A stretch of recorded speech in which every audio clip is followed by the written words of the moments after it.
वाक्यानतिमिरन्दस्य ज्ञानाञ्जनशलाकया चक्षुरुन्मीलितं येन तस्मै श्रीगुरवे नमः। नमो विष्णुपदाय कृष्णपृष्ठाय भूतले श्रीमते भक्तिवेदान्त स्वामिते नामिने। नमस्ते सरस्वती देवी गौरवाणी प्रचारिणे निर्विशेष शून्यवादी पाश्चात्यदेशतारिणे। जय श्री कृष्ण चैतन्य प्रभु नित्यानंद श्री अद्वैत गदाधर श्रीवासदि गौर भक्तवृंद। हरे कृष्ण कृष्ण कृष्ण हरे हरे, हरे राम राम राम हरे हरे। যারা বাইরে দাঁড়িয়ে আছেন দয়া করে ভিতরে আসুন, বৃষ্টি পড়বে, তাহলে আলোচনাটা আরো ভালো হবে। আজকে রাঙ্গুনিয়া উপজেলার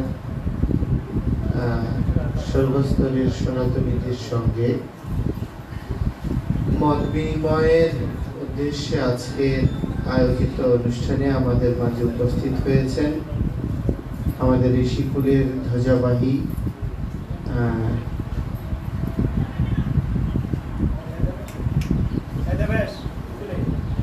শ্রী শ্রীমৎ রবিশ্বরানন্দপুরী মহারাজ। আমি মহারাজকে স্বাগত জানিয়ে সকলকে হরিধ্বনি এবং উলুধ্বনি দিয়ে বরণ করে নেওয়ার জন্য অনুরোধ করছি। নিতাই গৌর প্রেমানন্দে হরি হরি।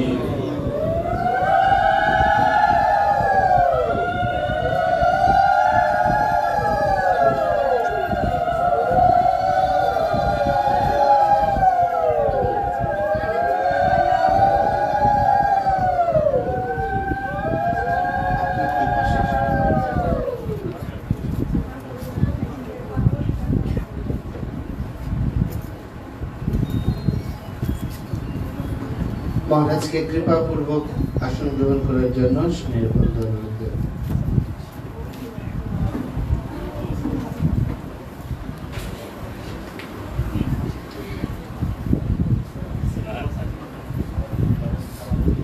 তো অত্যন্ত আজকে যে আমরা এখানে মত বিনিময়ে যুক্ত হয়েছি, সারা দেশের বিভিন্ন উপজেলায় এবং জেলার মত বিনিময়ের অংশ হিসেবে আমরা এখানে এসেছি। প্রথমত আমরা যে এখানে এসেছি, কেন এসেছি এবং আপনারা কেন এখানে এসেছেন, কারণটি হচ্ছে আমরা দীর্ঘদিন ধরে বিভিন্ন কারণে আমরা বিভক্ত ছিলাম এবং আমাদের নিজের অধিকার, নিজের মর্যাদা, নিজের সংস্কৃতি, নিজেদের পূর্বপুরুষদের ঐতিহ্যকে সংরক্ষণ করার জন্য আমরা দৃঢ় প্রত্যয়ী হতে পারিনি। এটা অনস্বীকার্য হলেও এটা সত্য। ঠিক বলছি না ভুল বলছি? ফলশ্রুতিতে আমরা সব সময় অবহেলিত হয়েছি, নির্যাতিত হয়েছে, নিপীড়িত হয়েছে, যার পরিণামে আজকে পুরো সনাতনী সমাজ বিভিন্ন কারণে বহুধা বিভক্ত। তো এই বিভক্তির থেকে মুক্তির জন্য এবং নিজের স্বাধিকার নিয়ে এই বঙ্গভূমির সন্তান হিসেবে বেঁচে থাকার যে প্রেরণা, এই প্রেরণা প্রাপ্তির জন্য ঐক্যের কোনো বিকল্প নেই। কিন্তু আমি এখানে এসে যেটা দেখছি, বাস্তবিক অর্থে এই রকম ক্রান্তির সময়েও আমরা এক হতে পারি। তো এটা অত্যন্ত কি বলবো, এটা অত্যন্ত গ্লানিকর। কেউ যদি নিজের মর্যাদা নিজেই দিতে না জানে, নিজের অধিকারের কথা নিজেই বলতে না জানে, তাকে কেউ অধিকার প্রদান করবে না এবং তাকে কেউ মর্যাদাও দান করবে। আমি সকালবেলা বলছিলাম আমাদের শাস্ত্রে দ্বাদশ মহাজনের কথা বলা আছে। তার মধ্যে এক পরিবারেরই দুজন মহাজন রয়েছে। এক পরিবারে দাদু প্রহ্লাদ মহারাজ হচ্ছেন এক মহাজন, আর তার নাতি বলি মহারাজ হচ্ছেন আরেকজন মহাজন। যেই বলি মহারাজ নিজের জীবনটা ভগবানের শ্রী চরণারবিন্দে আত্মনিবেদন করেছিলেন, নিজের সমস্ত সমৃদ্ধি, শৌর্য, বীর্য, ঐশ্বর্য সবকিছু তিনি ভগবানের চরণে প্রদান করেছিলেন। তো সেই বলি মহারাজের 5টি পুত্র ছিল।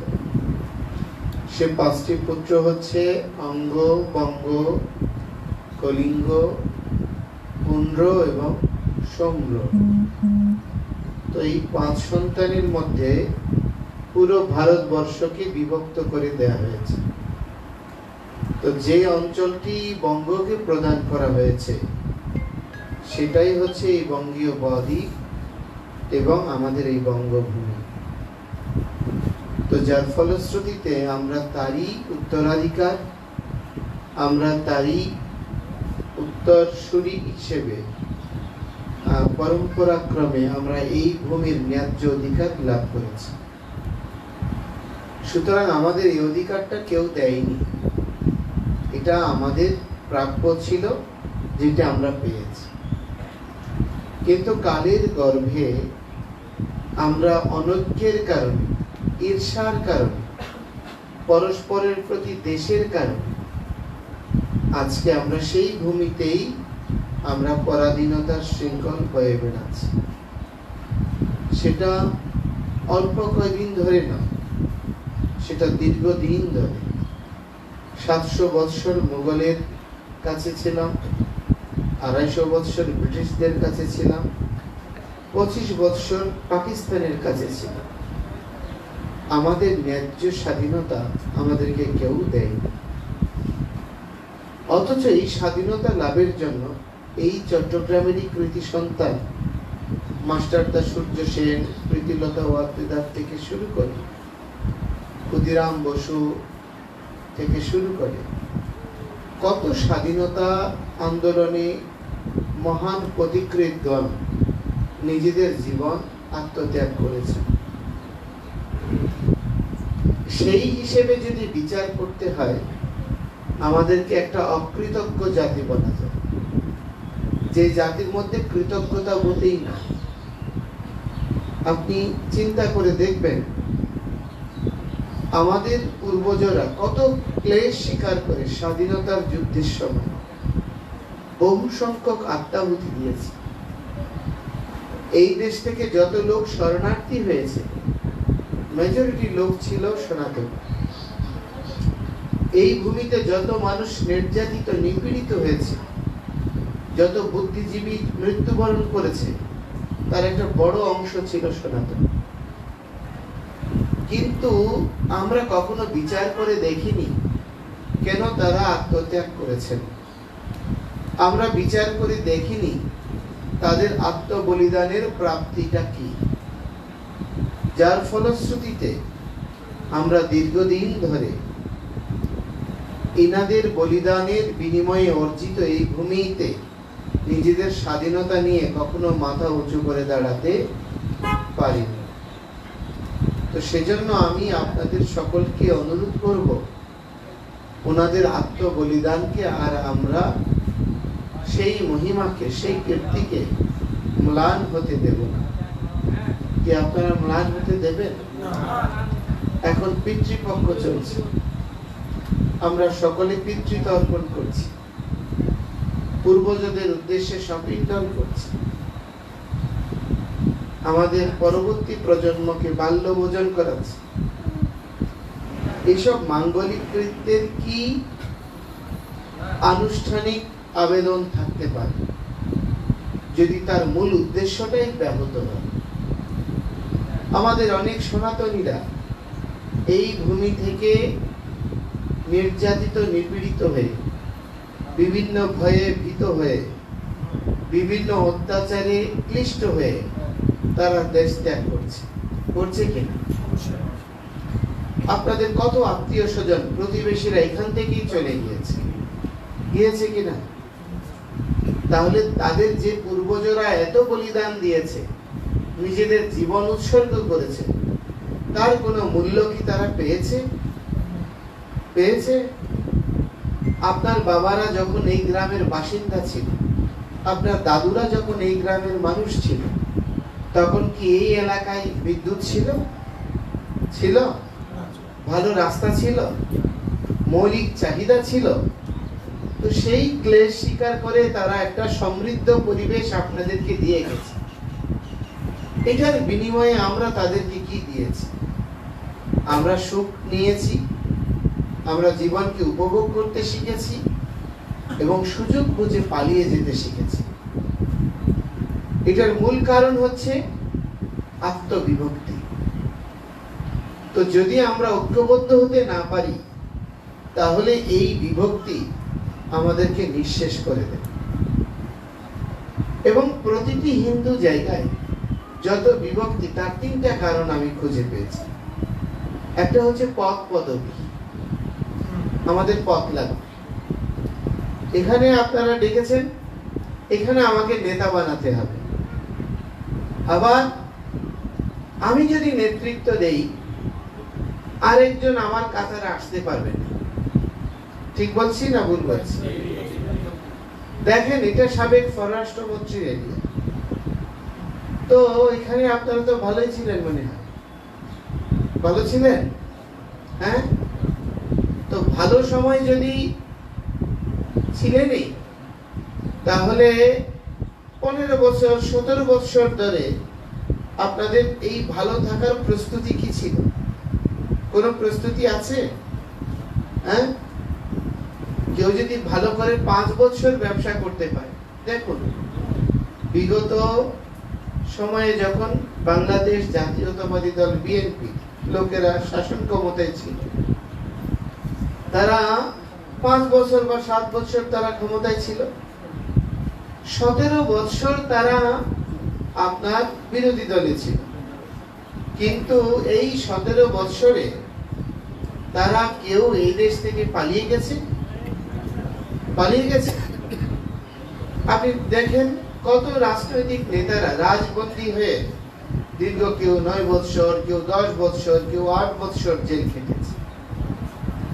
তাদের মধ্যে কোনো ভীতি পেয়েছেন আপনারা? মাত্র পট পরিবর্তনের মুহূর্তেই জেল থেকে বের হয়েই তারা পুরো দেশের নিয়ন্ত্রণ এবং পরিবেশকে করায়ত্ত নেওয়ার জন্য তারা কি করছে? তারা দাঁড়িয়ে গিয়েছে। তো আপনারা যদি 17 বছর এখানে সাবেক সরকার ক্ষমতায় ছিল, তো যদি আমি ধরে নেই এই 17 বছর ভালো ছিলেন, তাহলে এই 17 বছরের প্রস্তুতিতে 34 বছর তো অন্তত লড়াই করার জন্য আত্মপ্রত্যয়ী হওয়ার কথা। সেটা কি হয়েছে কিনা? হয় না। 17 দিনে 15 দিনে আমরা ভেঙে পড়েছি। তার কারণটা কি? বাস্তবিক অর্থে আমরা ভালো ছিলাম। একটু সামনে চলে আসুন, তাহলে অন্যরা বসতে পারবেন। একটা জিনিস দেখুন, আমরা রিয়েলি ভালো ছিলাম। আমাদের মৌলিক অধিকারগুলো থেকে আমরা বঞ্চিত ছিলাম। প্রহসনের মূলা ঝুলানো হয়েছে। তিনটা বিগত নির্বাচন ইস্তেহারে আপনার আমাদের সংখ্যালঘু কমিশন, সংখ্যালঘু মন্ত্রণালয় এসবের স্বীকৃতি প্রদান করা হয়েছে। কিন্তু তিনটা নির্বাচনের পরে দীর্ঘ সময়ে আমাদের কি একটা অধিকারও পরিপূরণ হয়েছে? 564টা মডেল মসজিদ হয়েছে, একটা মডেল মন্দির হয়েছে। সরকারি বরাদ্দ দেখুন, যেখানে 15,000 13,000 কোটি টাকা বরাদ্দ শুধু ধর্ম মন্ত্রণালয়ে, সেখানে 100 কোটি 150 কোটি টাকা 3 ধর্মের জন্য থোক বরাদ্দ। ভিক্ষুকের জাতিতে পরিণত করেছে। হ্যাঁ, আমাদের কিছু তথাকথিত দালালেরা, তারা আমাদের মাথা বিক্রি করে রাজনৈতিক ফায়দা নিয়েছে এবং তারা সুখে ছিল। ফলশ্রুতিতে আজকে তাদেরকে পালিয়ে বেড়াতে হচ্ছে। তো সেজন্য আমি যে কথাটি বলছি, আমি সকালে রাউজানে বললাম যে এটা সামগ্রিক সাম্যতার নিরিখে প্রতিটি কর্মকাণ্ড, মঠ মন্দির প্রতিষ্ঠা এবং তার সংরক্ষণের জন্য কার্যকর একটি কমিটি দরকার, একটা ভালো নেতৃত্ব দরকার, যেখানে একটা চেক ব্যালেন্স থাকবে। আমরা যখন বিএনপি কার্যালয়ে গিয়েছিলাম, তো কল্যাণ ফ্রন্টের নেতাদেরকে ফখরুল ইসলাম আলমগীর সাহেব বলছিলেন, বলছে দেখো ওরা যেমন 17 বছর পরে সব খালি, মঠ মন্দির সমস্ত প্রতিষ্ঠান খালি, তোমরা আবার এমন কিছু করো না যাতে তোমাদের পরে আবার এটা খালি হয়ে যায়। অন্তত 2-4 জন 5 জন থাকে যারা প্রতিষ্ঠানগুলোকে পাহারা দেবে। তো সেজন্য আমি আপনাদেরকে বলবো, আমাদের মধ্যে প্রচুর সুবিধাবাদীর জন্ম হয়েছে, যারা নিজেদের পূর্বজদের বলিদানকে অস্বীকার করেছে আর নিজের সুবিধাকে সবচেয়ে বেশি প্রাধান্য দিয়েছে। এই ধরনের সুবিধাবাদীদের খপ্পর থেকে এই জাতিগোষ্ঠীকে বাঁচানোর জন্য আজকে আমাদের সন্ত সমাজ মাঠে নেমেছে। আজকে আমি যখন শৈশব ছিলাম, শিশু ছিলাম, তখন দেখেছি ওনার দরদ কণ্ঠে গীতা পাঠ করতে, কীর্তন করতে আমাদের শ্রীমৎ রবিশ্বরানন্দপুরী মহারাজকে। আজকে এই পরিণত বয়সে এসে দেখছি আমাদের পাশে এসে দাঁড়াচ্ছে। সকালে একটা অনুষ্ঠান করেছেন, আবার এখানে এসেছে। আমাদের লীলারাজ প্রভু প্রাতিষ্ঠানিক অনেকগুলো চাপ উপেক্ষা করে আপনাদেরকে এসে সঙ্গ দিচ্ছেন। আমাদের স্বরূপদাস বাবাজি মহারাজ নিজের শারীরিক অসুস্থতাকে উপেক্ষা করে আপনাদের পাশে এসে দাঁড়িয়েছে। সব সন্ত মহারাজরা বিভিন্ন জায়গায় মুখ করছে, কারণটা কি? এমনিতে যদি কোনো উৎসব হতো, অনুষ্ঠান হতো, নিমন্ত্রণ করলেন, গাড়ি ভাড়া দিতেন, প্রণাম নিয়ে দিতেন।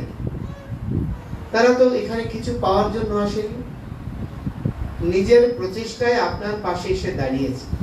কি প্রাপ্তির আশায়? এমপি হবেন, সামনে মন্ত্রী হবেন, ট্রাস্টি হবে? আপনাদের অধিকারগুলো আপনাদের কাছে ফিরিয়ে দেওয়ার প্রত্যয়ে মেরুদণ্ড সোজা করে দাঁড়ানোর জন্য আপনাদেরকে উৎসাহিত করতে এসেছে।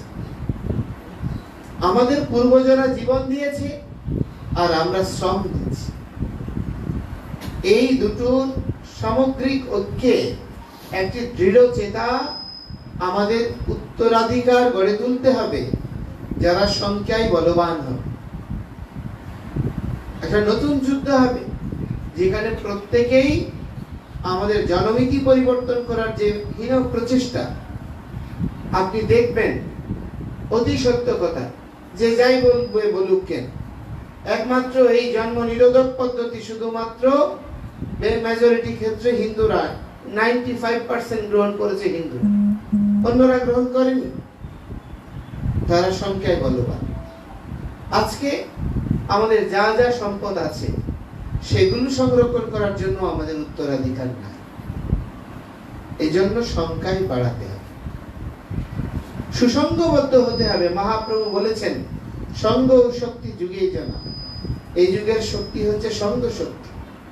মহাপ্রভু বলছেন, এবে কারো নামারিব, এবার প্রাণে কারো নামারিব, এবে অস্ত্র না ধরিব। মহাপ্রভু কাউকে প্রাণে না মারার প্রত্যয় নিয়েছেন এবং এবার অস্ত্র ধারণ না করার ঘোষণা দিয়েছে।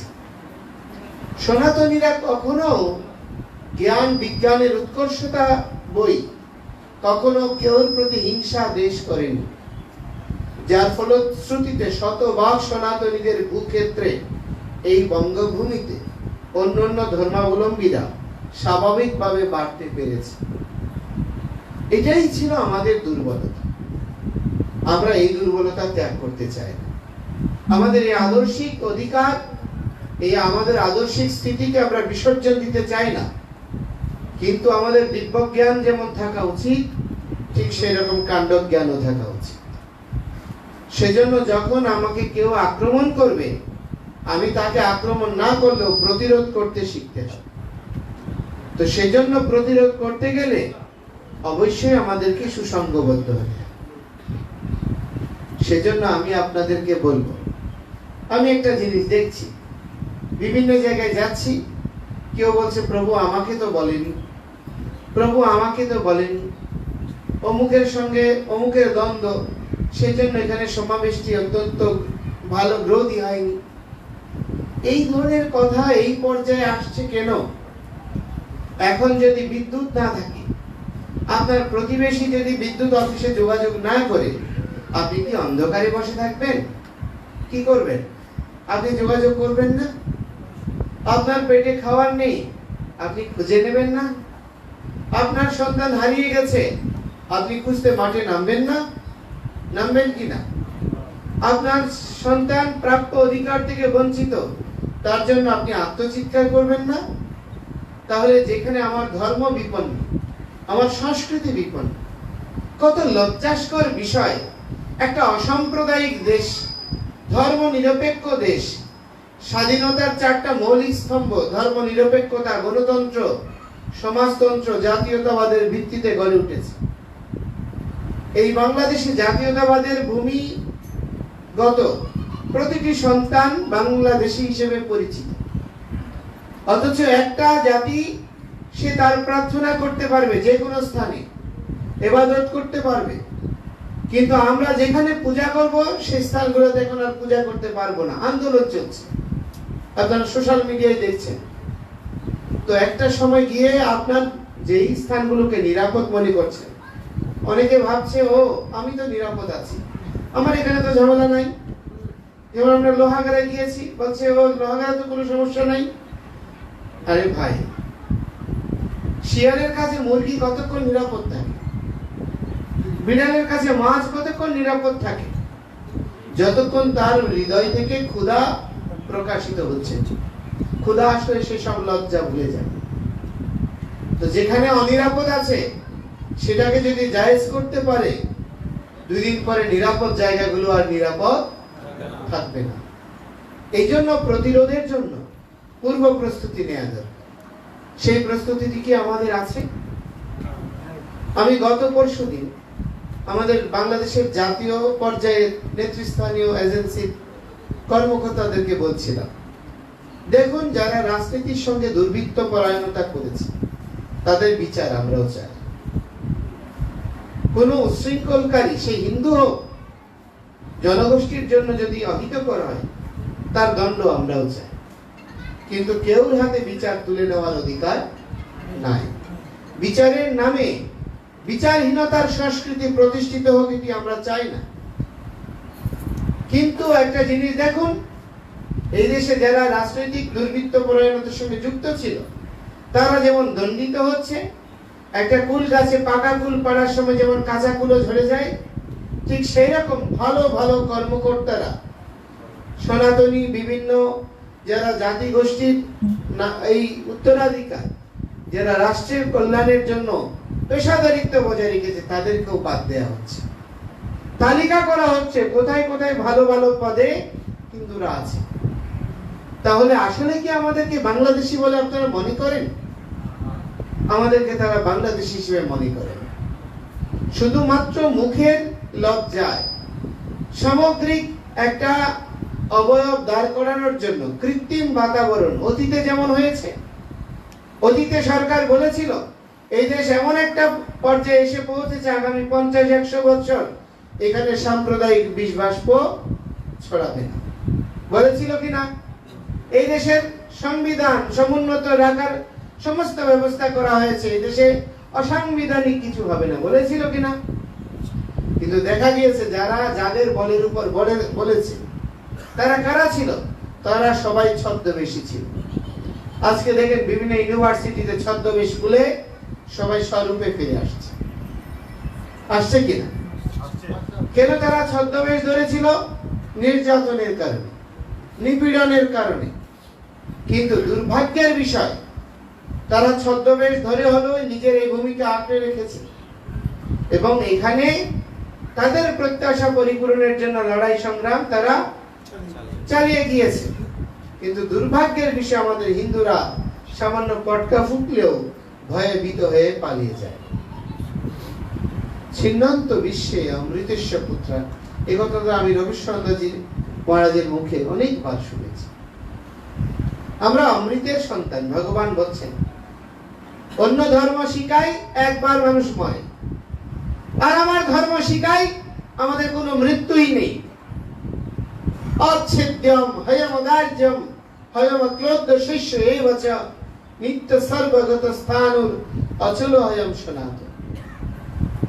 আত্মা হচ্ছে সনাতন বস্তু, আমি দেহ নই, আমি আত্মা, অবিনাশী, শাশ্বত, সনাতন।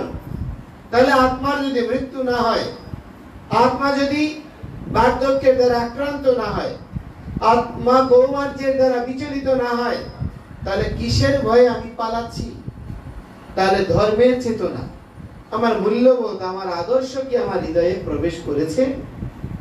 করেছে? করে না। আমরা সবাই ধার্মিকতার বাতাবরণে অধার্মিকতাকেই জীবন বৃত্তের অলংকার রূপে গ্রহণ করেছি। এই যে দুর্গা পূজা আসছে, সারা দেশে দুর্গা পূজার প্রস্তুতি চলছে। দুর্গা পূজার শিক্ষা কি আমরা নিতে পেরেছি? নিতে পেরেছি? আমি আজকে সকালে বলছিলাম ডিজে বাজাবে, আমি এখানে বলে যাচ্ছি, তারপরও করবে, দেখবেন ডিজে বাজাবে, মাতলামি করবে, আর কি করবে, আর ডেকোরেশন করবে। পয়সাগুলো কাদের পকেটে যায়? তো কেন এই পয়সাগুলো আমরা কেন ওভাবে নষ্ট করব? ছোটবেলায় আমি দেখেছি মেন্থল লাইট জ্বালিয়ে দুর্গা পূজা হয়েছে, দেখেছেন কি না? যারা বয়স্ক, নারিকেলের মালার মধ্যে মোমবাতি দিয়ে আমরা এক পূজা মণ্ডপ থেকে আরেক পূজা মণ্ডপ গিয়েছি। সেই সময় যে পূজার আবেদন ছিল, আন্তরিকতা ছিল, ভালোবাসা ছিল, মায়ের প্রতি ভক্তি ছিল। প্রতিদিন পূজার টাইমে সব নরনারী উপস্থিত, প্রতিদিন চণ্ডী পাঠ হয়েছে, গীতা পাঠ হয়েছে, প্রার্থনা হয়েছে। এখন জাগরণ পুঁথি গাওয়ার জন্য মহিলারা লাইন ধরেছে, অভিমান চলেছে, এই আমাকে একটু দেওয়ার সুযোগ দেওয়া হয় নাই কেন? এখন কি এগুলি আছে? তো ধার্মিকতা বেড়েছে না কমেছে? কেন? জেনে শুনে কেন কমার ব্যবস্থা করছি? কোন আলোচনা সভায় গিয়েছি, আলোচনা সভা চলছে, শোনার কেউ আগ্রহ নাই, সবাই কি করছে? শুধু লাইক দিচ্ছে। কেন? সবাই শুধু ভিউয়ার চায়, লাইক চায়, কমেন্ট চায়, মোবাইলের আইডিতে রিচ বাড়ার দরকার আছে। কিন্তু আরে হাইরে ভাই, যাদেরকে শোনাতে চাইছো তুমি নিজে শুনছো কি? হ্যাঁ, তুমি নিজে হৃদয়ঙ্গম করছো কি? তো সেজন্য আমি আপনাদেরকে বলতে চাইছি, সেই অর্থগুলো সঞ্চয়ের সময় এসেছে। আগেকার দিনে মায়েরা মুষ্টি ভিক্ষা করত, এখন মুষ্টি ভিক্ষা করার সময় আবার পুনরাবৃত্তি এসেছে, মুষ্টি ভিক্ষা করুন। দামি কাপড় না কিনে একটু কম দামি কিনুন, 2-4 টাকা, 5 টাকা, 10 টাকা করে এভরিডে বাঁচান। সেই টাকা নিয়ে একটা সমন্বিত তহবিল গড়ে তুলুন। সেই তহবিল দিয়ে আমাদের দরিদ্র ছেলেদেরকে লেখাপড়ায়, যার ঘর বাড়ি ভাঙচুর হচ্ছে তাকে সংস্কারে, যে অসুস্থ তাকে সহযোগিতায়, যে মঠ মন্দির আক্রান্ত হচ্ছে সেই মঠ মন্দির পুনরুদ্ধারে, যে সমস্ত ছেলে বেকার তাদেরকে বিভিন্ন রকমের কার্যক্রম, কৃষিকাজ, মৎস্য চাষ, বিভিন্ন রকমের কার্যক্রমে সম্পৃক্ত করে তাদেরকে দিয়ে স্বনির্ভর করুন এবং তাদের এই নিজের অধিকার প্রতিষ্ঠার আন্দোলনে প্রত্যেকই এক একজন যোদ্ধা রূপে গড়ে তুলুন। তাহলে এই জাতির ভবিষ্যৎ আছে, নচেত এই জাতির কোনো ভবিষ্যৎ না। সেজন্য আমি আপনাদেরকে বলবো যে দেখুন, আমাদের উচিত দুর্গা পূজার উপজীব্য শিক্ষাকে গ্রহণ করা। কি শিক্ষা? এই দুর্গা পূজার মায়ের যে বেদী, এই মায়ের বেদী বা মণ্ডপে কে কে রয়েছে? কে কে রয়েছে? লক্ষ্মী, ঐশ্বর্য, সরস্বতী, বিদ্যা পাশাপাশি আছে কিনা? কিন্তু আমাদের এখানে যদি ভালো পদ পদবীর অধিকারী হয়, ভালো প্রফেসর হয়, ডক্টরেট ডিগ্রিধারী হয়, তিনি মাটিতে বসতে পারেন না। আর যিনি ধনবান তিনি বিদ্বানকে মানে না। ঠিক বলছি না ভুল বলছি? কিন্তু মা দুজনকে ধারণ করেছে। শৌর্য, ক্ষমতা, বলদৃপ্ততা, কৃপতা কার মধ্যে রয়েছে? কার্তিকেয়ের মধ্যে রয়েছে। আর গণেশের মধ্যে বুদ্ধির সমাবেশ। দেখুন, আমরা একসাথে প্রবীণও বসেছি, নবীনও বসেছি। মা দুজনকেই ধারণ করেছে। সেখানে বাহনগুলো কে কে? মহিষ কাম উন্মাদনার প্রতীক, সিংহ আভিজাত্য আর নিজের শৌর্য ক্ষমতাকে প্রকাশ করে অন্যকে দলনের প্রতীক। সিংহের খাওয়ার মহিষ, সিংহের খাওয়া গাবি, ঠিক কিনা? বাবা মহাদেবের বাহন কি? নন্দী। নন্দী মানে কি? বৃষ। তো সেই বৃষ কার খাদ্য? সিংহের খাদ্য। আবার পেঁচক, পেঁচার খাদ্য কি? পেঁচার খাদ্য কি? হ্যাঁ, কি খায়? বিভিন্ন পোকামাকড় খায়, ইঁদুর খায়। কিন্তু সে পেঁচাও আছে, ইঁদুরও আছে। ইঁদুরকে কে খায়? সাপ খায়। সাপ ইঁদুর খায় না? সাপও আছে, ইঁদুরও আছে। আবার সাপকে কে খায়? ময়ূর খায়। ময়ূর আছে, সাপও আছে। পরস্পর বিরোধী চরিত্রের হওয়ার পরেও একটা সহাবস্থান আছে না? এটাই হচ্ছে আমার মা জগদ্ধাত্রী দুর্গা সাম্যের পরিবার। এটাই হচ্ছে গণতন্ত্র। এখানে শক্তিশালীও থাকবে, দরিদ্রও থাকবে। এখানে দুর্বল থাকবে, আবার আভিজাত্যপূর্ণও থাকবে। এখানে জ্ঞানীও থাকবে, আবার মূর্খও থাকবে। এই গণতন্ত্রের শিক্ষা মা ভগবতী দুর্গাই প্রদান করেছেন এই দুর্গা মণ্ডপে। নারীর স্বাধিকারের কথা বলছে বর্তমান তথাকথিত আধুনিক বুদ্ধিজীবীরা, কিন্তু লক্ষ কোটি বৎসর ধরে সনাতনীরা সেই মাকে পূজ্য তত্ত্বে অধিষ্ঠিত করেছে, নারীকে পূজা করছে। সেই শিক্ষাগুলো হারিয়ে শুধুমাত্র আনুষ্ঠানিকতার মধ্যে গ্রহণ করেছে, যার ফলশ্রুতিতে এই মৌলিক শিক্ষা আমাদেরকে একত্রিত হতে শেখায় না। আজকে একটা পূজা মণ্ডপ এখানে হচ্ছে, পার্শ্ববর্তী পূজা মণ্ডপকে এটার বিরোধী হইতে হবে। কেন? এখানে যা আয়োজন হচ্ছে তার চেয়ে আরো বেশি করতে হবে, নাহলে কমিটির বাহাদুরি থাকবে না। সেজন্য আমি আপনাদেরকে বলবো, এইসব প্রহেলিকা থেকে আমাদের বেরিয়ে আসার সময় এসেছে, আমাদের ঐক্যবদ্ধ হওয়ার সময় এসেছে, আমাদের জেগে ওঠার সময় এসেছে। আমরা কতদিন ঘুমিয়ে থাকবো? সেজন্য আমি আপনাদের সকলকে অনুরোধ করব, দয়া করে সুসংগবদ্ধভাবে একতাবদ্ধ হন। কারা কারা ভগবান শ্রীকৃষ্ণ পরাৎপর পরমেশ্বর এখানে রয়েছেন, এই ভগবান এখানে আছেন, এটা বিশ্বাস কারা কারা করেন? একটু হাত তুলবেন। তো যদি হাত তোলেন, বিশ্বাস করেন, ভগবানের প্রতি ভয় আছে, ভালোবাসা আছে, শ্রদ্ধা আছে, তাহলে হাত তুলুন তো। আজকে থেকে আপনারা আর বিভক্ত হবেন না। কোন অবস্থায় পরস্পরের সঙ্গে দেশ করবেন না। নিজেদের জায়গা সম্পত্তি নিয়ে যদি কোনো লড়াই হয়, তৃতীয় কাউকে ডেকে আনবেন না। দরকার হলে নিজের অধিকার কিছু ছেড়ে দিয়ে হলেও মীমাংসা করুন। আরে ভাই, আমি এক হাত দুই হাত ছাড়তে পারবো না, পুরোটাই ছেড়ে দিতে হবে। তাহলে ভেবে দেখুন কোনটা করবে। আর নিজের সন্তানের চেয়ে অন্যের সন্তানকে আপন করে নিন। পরস্পরের মধ্যে সৌভ্রাতৃত্ব সৃজন করুন এবং নিজের জাতিসত্তাকে বাঁচিয়ে রাখার জন্য আধুনিক যুবকেরা দিন রাত সোশ্যাল মিডিয়ায় ডুবে থাকে। সময় নষ্ট না করে আমাদের উচিত যে আমাদের ধর্ম দর্শনকে তুলে ধরা।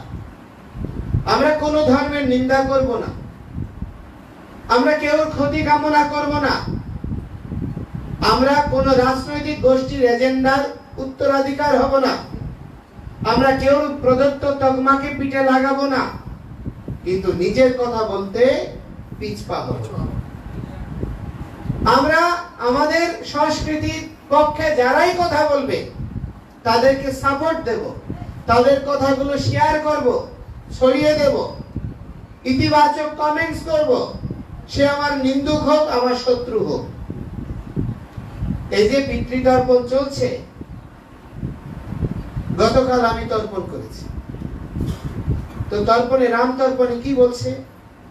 আপ ব্রহ্ম ভুবনা লোক দেবর্ষি পিতৃমানবা তৃপ্পন্তু পিতর সর্বে মাতৃমাতা মহোদয় অতিতা কুলকোটিনাম সপ্তদ্বীপ নিবাসিনাম ময়া দত্তেন দোয়েন তৃপ্পন্তু ভুবনত্রয়ম।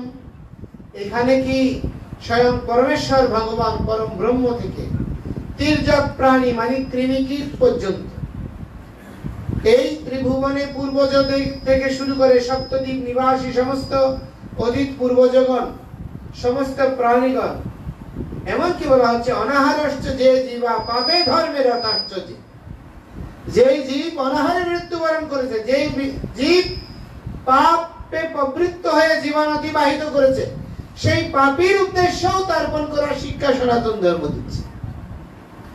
তাহলে সেখানে তো আমি আমার শত্রুকেও জলদান করছি না, আমার বাবার শত্রুকেও জলদান করছি, আজকে যারা আমাদেরকে আঘাত করছে তাদের উদ্দেশ্যেও জলদান করছি।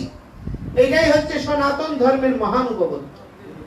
তো সুতরাং আমরা যদি সবার উদ্দেশ্যে জলদান করতে পারি, সবার হিত কামনা করতে পারি, সর্বে সাম মঙ্গল ভুয়াৎ সর্বে সন্তু নিরাময়া সর্বে ভদ্রাণি পশ্যন্তু মা কশ্চিৎ দুঃখ ভাগব, সকলের হিত কামনা করতে পারি, সেই ধর্মের উত্তরাধিকার হয়ে কেন আমরা বিভক্ত হব, কেন ক্লেশ করব?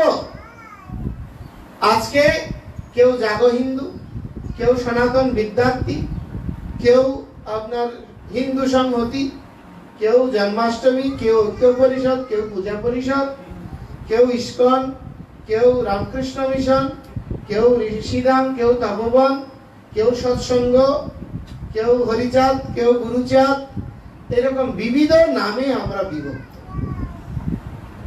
আরে ভাই দেখুন, আমি ঢাকা ইউনিভার্সিটিতে গেলাম, তো ওখানে ঢাকা ইউনিভার্সিটির সঙ্গে স্টুডেন্টদের সঙ্গে পূজা পরিষদের একটা মিটিং চলছে। তো সেখানে পূজা পরিষদের উদ্দেশ্যে আমাদের ঢাকা ইউনিভার্সিটির ছেলেরা একটা দাবি তুলেছে। অনেকগুলো দাবির মধ্যে একটা দাবি হলো কি, মন্দিরে আসলে আমাদেরকে পুরোহিতরা আমাদের কি করে, আমাদেরকে অবমূল্যায়ন করে। তো জিজ্ঞেস করলাম কি অবমূল্যায়ন করে?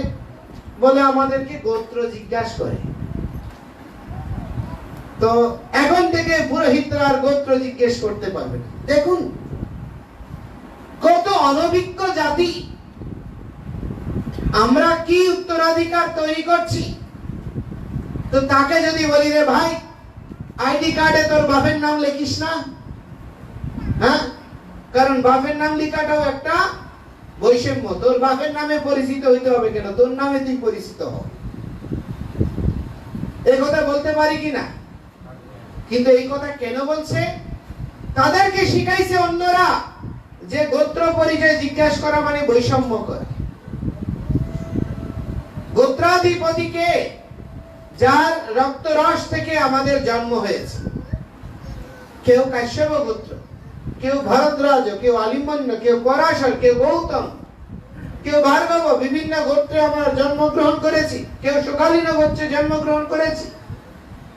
এই গোত্রপতিরা হচ্ছে আমাদের বংশের আদি পিতা। তো সংকল্প করার সময় তারা হচ্ছে ঋষি, তারা বেদদ্রষ্টা, তাদের পবিত্র নাম যদি উচ্চারণ করা হয়, যেমন কেউ আওয়ামী লীগের লোকেরা নেত্রীর পরিচয় দেয়, বিএনপির লোকেরা খালেদা জিয়ার পরিচয় দেয়, জামায়াতের নেতারা ডক্টর শফিকুর রহমানের পরিচয় দেয়, ওই পরিচয় দিয়ে গর্ববোধ করে না লজ্জিত বোধ করে? কারণ সেখানে একটা ঐতিহ্য আছে। জাতীয় পার্টির লোকেরা এরশাদের নাম পরিচয় দেয়।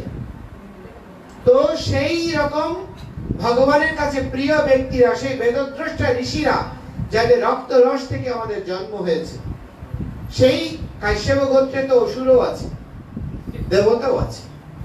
কাশ্যপ গোত্রে ব্রাহ্মণও আছে, আবার শূদ্রও আছে। হ্যাঁ, সাপও আছে, পক্ষীও আছে, সব কিছু আছে।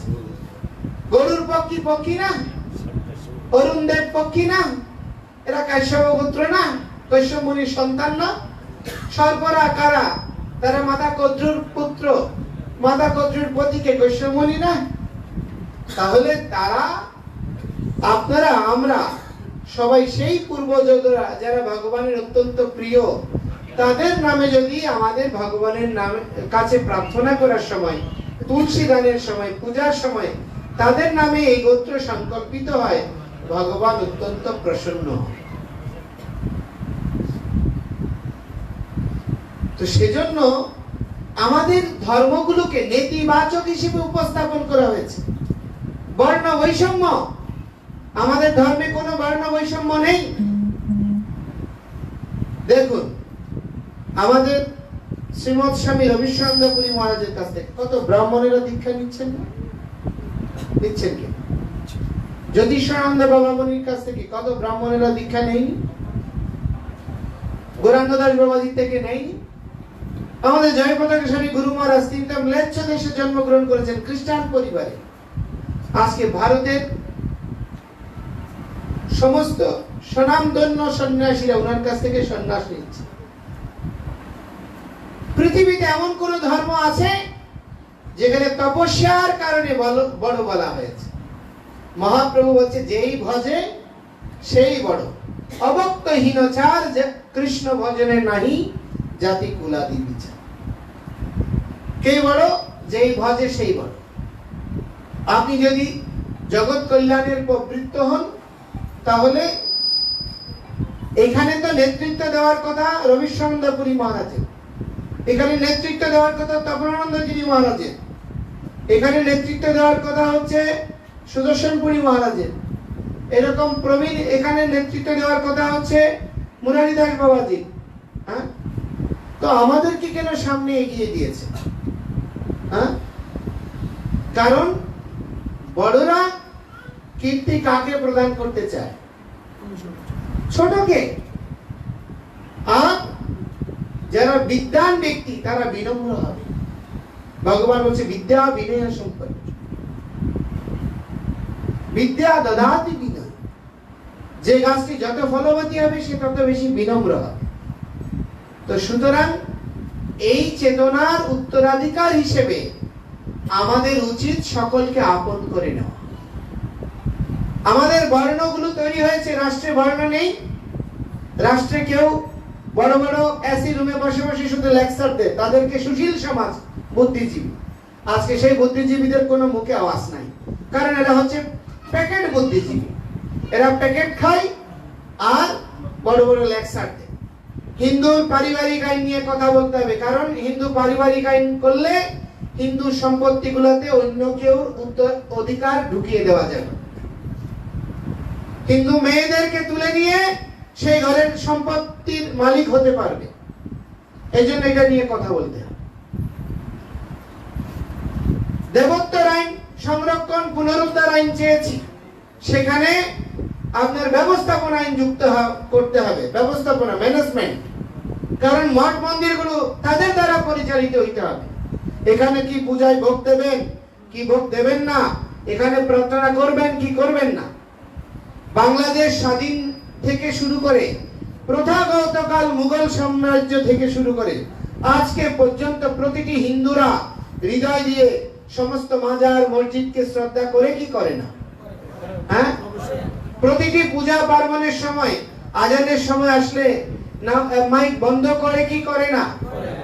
কিন্তু আজকে উপদেষ্টারা আমাদেরকে সবক শিখাচ্ছে যে 5 মিনিট আগে বন্ধ করবা, 5 মিনিট পরে চালু করবা। আর যদি এটা না করা হয় ব্যবস্থা নেওয়া হবে। আরে ভাই, এতদিন কি ব্যবস্থার ভয় দেখিয়েছিলে? আমরা ভয়ে ভীত হয়ে পড়েছি। আমাদের ধর্ম প্রতিটি ধর্মকে শ্রদ্ধা করতে শিখায়, সম্মান করতে শিখায়। সেই মূল্যবোধ থেকে আমরা শ্রদ্ধা করেছি এবং আজীবন করে যাব। কোন ধর্মকে ঘৃণা করা, বিদ্বেষ করা, এটা আমার ধর্ম শিখায় না। তো সুতরাং আজকে এই পরিস্থিতি তৈরি করা হচ্ছে, আমাদের ধর্মকে উপহাস্যে পরিণত করার চেষ্টা চলছে, ভিত্তিহীন একটা আদর্শিকতা হিসেবে উপস্থাপন করছে। অন্যায্যভাবে আমাদের উপর বিভিন্ন অনৈতিক অধিকার চাপিয়ে দিচ্ছে। হ্যাঁ, কেন? তার কারণটা হচ্ছে আমরা যেন এখান থেকে পালিয়ে যাই। এই জন্য নিজের ধর্ম খ্রিস্টি সম্পর্কে জানতে হবে, সুসংগবদ্ধ হতে হবে, এর কোনো বিকল্প নাই। এই জন্য প্রতিটি গ্রামে, প্রতিটি পাড়ায়, প্রতিটি মহল্লায় সুসংগবদ্ধ হবে। যেখানে সংখ্যায় কম আছেন, যেখানে বেশি আছেন, সেই এলাকায় চলে আসুন। দেশ ত্যাগ না করে সমৃদ্ধ হিন্দু এরিয়ার পাশে এসে বসতি স্থাপন করুন এবং একজনের পাশে আরেকজন দাঁড়ান এবং আমরা একটা সুসংগবদ্ধ সমন্বয়ক টিম গড়ে তুলুন, যারা সারা দেশে আমাদের অধিকার আদায়ের জন্য আন্দোলন করবে। আমরা মরে যেতে পারি, আমাদের পূর্বজরা এই আন্দোলন শুরু করেছিল, তারা এই দেশে টিকে থাকার প্রেরণা জুগিয়েছে।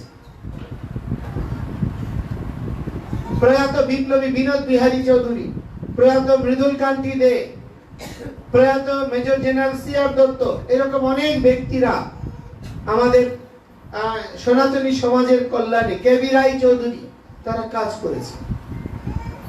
আমরা মরে যেতে পারি, কিন্তু এই অধিকার আদায় আন্দোলন, এই ৮ দফার অধিকার থেকে, এই অধিকার প্রতিষ্ঠিত না হওয়া পর্যন্ত আপনারা কেউ ঘরে ফিরে যাবেন না। আপনারা যাবেন? তো সুতরাং আপনাদের সকলের কাছে অনুরোধ করব, সুসংগবদ্ধভাবে এগিয়ে যাবেন। আমি আর বেশি কিছু বলবো না। আমরা প্রতিটি ইউনিয়ন বেদে একজন করে সমন্বয়ক এবং পুরো উপজেলা নিয়ে ৩ জন সর্বগ্রহণযোগ্য সমন্বয়করা হবে ইয়াং, আর ৩ জন গ্রহণযোগ্য প্রবীণ থাকবে, যারা সবার কাছে গ্রহণযোগ্য, তাদের আবেদনের সময় আসবে। রাঙ্গুনিয়ায় সমন্বয় সভা আরো একটি হতে হবে। এই সমন্বয় সভা আপনার বিস্তৃত পরিসরের প্রতিনিধিত্ব করছে না। তো সেজন্য আমি আপনাদের এখানে যারা এসেছেন তাদের সবাইকে বলবেন আর একটি ডেট ফিক্স করতে, সেখানে সব স্তরের সবাইকে নিয়ে সুসংগবদ্ধ করে আপনারা যেন আমরা ঐক্যবদ্ধভাবে এগিয়ে যেতে পারি। কোনো বিভক্তি, কোনো দেশ হৃদয়ে লালন করবেন না। যেখানে ঘরে আগুন জ্বলছে সেখানে কে মিত্র কে শত্রু এটা বিচার করার বড় বিষয় নয়, আগে আগুন নেভানোটা হচ্ছে সবচেয়ে বড় বিষয়। তো সেজন্য আমি আপনাদের সকলকে কৃতজ্ঞতা জানাচ্ছি সহযোগ দেওয়ার জন্য। তো আমাদের শ্রী শ্রীমৎ রবীন্দ্রানন্দ পুরী মহারাজ, উনি আপনাদের উদ্দেশ্যে কিছু গুরুত্বপূর্ণ নির্দেশনা দেবেন এবং তারপরে আপনারা কিছু মতামত প্রদান করবেন। কোনো বক্তব্য না, কি হয়েছে আমরা সবাই জানি। সাংগঠনিক পরিকাঠামো কি করে বেগবান করা যায়, 1 মিনিট করে মন্তব্য করতে পারেন। তারপরে পরিশেষে আমাদের স্বরূপ দাস বাবাজি রাজপ্রভু আশীর্বাণী দেবেন এবং আমরা পরিসমাপ্ত করব।